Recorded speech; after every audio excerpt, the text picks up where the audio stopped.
Hi there, good afternoon. Thanks for joining us today as we talk about the Imperial Valley Food Bank. At Brawley Union High School District, we have a family resource center with our director, Rita Zuno, who reaches out to parents all the time. Ms. Zuno and I were talking about different things that we can do to outreach to our community and to our families to let them know what services might be available. And we've been getting a lot of calls lately regarding food insecurities and seeing how we can help families secure some food. And so we wanted to reach out to the Imperial Valley Food Bank to talk to them about their services. We had the privilege in February, a group of Brawley Union High School District employees and their families went and volunteered in February before COVID shutdown hit. And it was an amazing experience, and they're a great organization in our community. And so we were proud to reach out to them. So here you have a conversation that we had with Jessica Espinosa from Imperial Valley Food Bank. Please don't ever hesitate to reach out to your Brawley Union High School District Family Resource Center, Rita Zuno, or an administrator or counselor at your school for help. Thank you. We hope you enjoy this interview. Okay, so we reached out to our friends at the Imperial Valley Food Bank, and Jessica Espinosa, who's a CalFresh specialist and also a food counselor, was kind enough to meet with us and answer some of our questions. Also, one of our administrators, Mr. Tony Munguia, the principal of Desert Valley High School, actually has a lot of the questions from the parents, and so we asked him to join the call as well. Mr. Munguia, do you want to start with some questions that you've been getting from parents? Sure. Thank you, Mrs. Munguia. And thank you, Jessica, for giving up the time here. We've had a lot of calls from parents, both to our offices and to our Family Resource Center, asking about the food bank and some information about the food bank. So I'd like to ask you some of the questions that they've been asking us, if that's okay. Yes, of course. Thank you for having us. Okay. First of all, they would like to know exactly what is it that the food bank does. Okay, we distribute food throughout the county. We go from Bombay Beach, Ocotillo, Calipad, Calexico, Winter Haven, and all the little cities that include, that make the Imperial Valley. Okay. We do have parents from Westmoreland. Does that include Westmoreland also? Yes, it does. All the counties. All the cities from the county. Nyland, El Centro, Imperial, Westmoreland, Hopeville, all the cities. Excellent.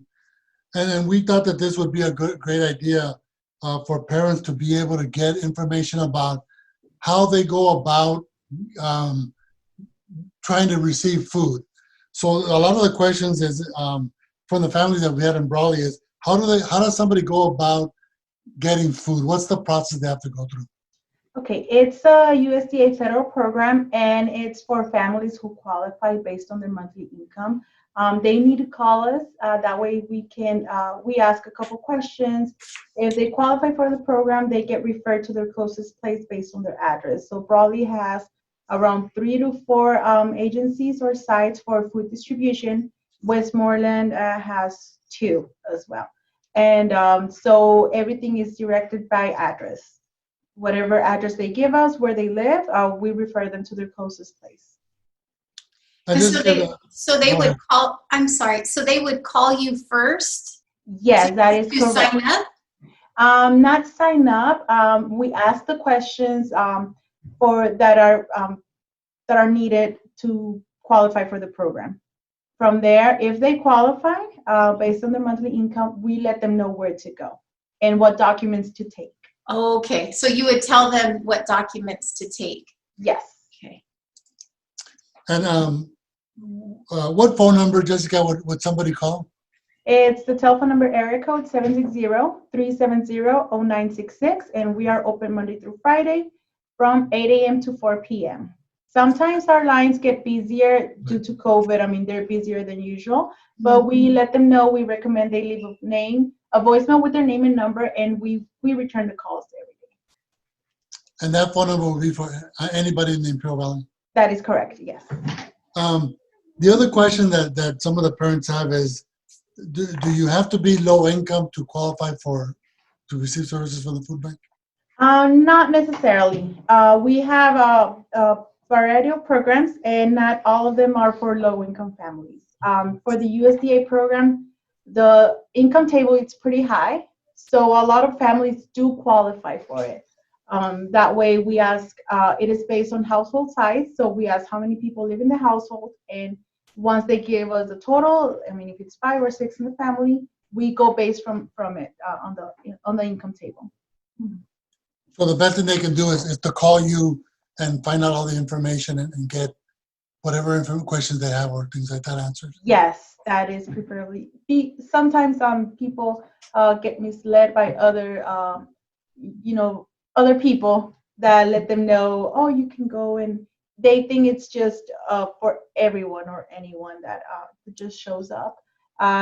We always tell them it's best if you call, that way you get the right information from us. Okay. And I think you answered this earlier, but one of the questions was, do they have to go to the food bank in Imperial to receive food?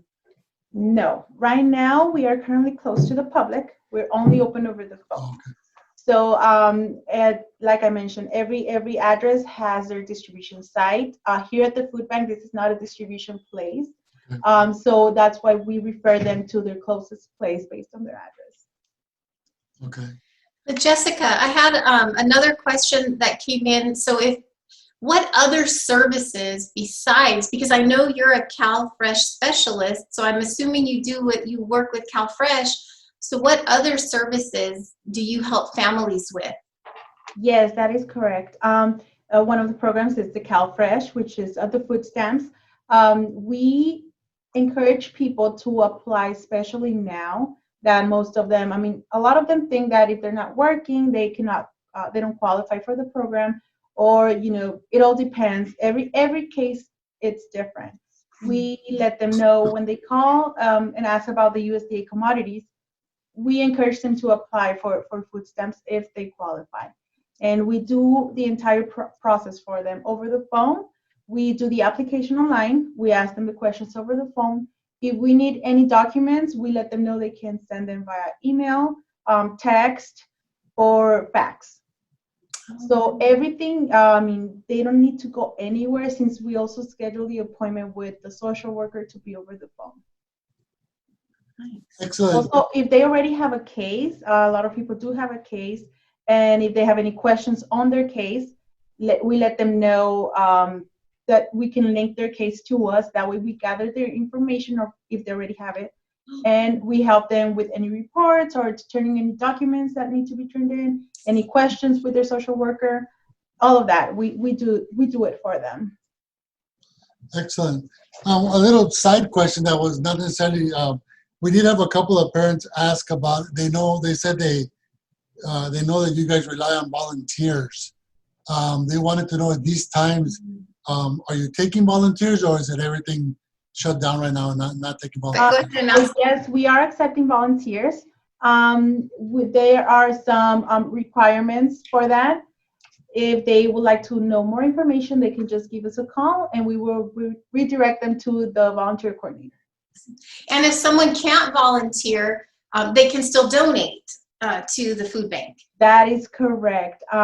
We work and run based on donations. We are a nonprofit organization, so everything, every dollar, every penny counts for us, so that we can keep providing to the community. Great. I have one more question, because I had a parent talk about this at one point. Do you still offer the food boxes? Yes, that is part of the other program that we have. So we have the USDA commodities, we have the CalFresh, the food stamps, and we have the box of basics. The box of basics, it's a pre-order box. You need to order that box. We changed, so due to COVID, everything has changed. Now they have to be ordered before the first Tuesday of the month. And you have to order over the phone, where the payment has to be either debit, credit, or EBT. And that box, it changes every month. It's always different. The frozens go from fish, beef, or chicken, rice, beans, milk, eggs, fresh produce, and whatever other donations we get throughout the month. It's a very, very complete box, and it helps people save money. Oh, great. And how much is that box? It's $25. Oh, nice. $25. And it is also it's always ready for pickup the third Tuesday of the month. So it has to be ordered before the first Tuesday, and it's ready for pickup the third Tuesday. However, with COVID, like I mentioned, everything has been changing, and we have been going over the limit of the boxes that have never happened before. But it's harder for us to get the food. So there's a limit now on the orders. We recommend people call way before the first Tuesday of the month. Pretty much it. Well, Jessica, we can't thank you enough for all of the support you give our families and our community. You guys are heroes over there. I watch you on social media. I'm going to ask you for those handles in a minute. But you guys are doing fantastic work, and we really appreciate all of your efforts. So really quickly, can you tell us how we can follow you on social media? Yes, of course. Yes, of course. You can look for us on Instagram and Facebook and just type at IV Food Bank, and you will see us right there. You will follow whatever we do and how we serve the community. That way people can have an idea of how the food bank works. Fantastic. Well, again, thank you so much for your time. We really appreciate it. Thank you. And if families have any questions or any concerns, please feel free to give us a call. That way we can give them the right information and direct them to whatever they need to, whatever help they need. Awesome. Thank you. Thank you.